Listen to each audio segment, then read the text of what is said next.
saudade faz lembrar.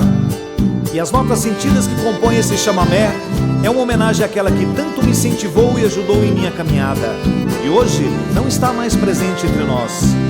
Minha querida maninha Marley Maciel.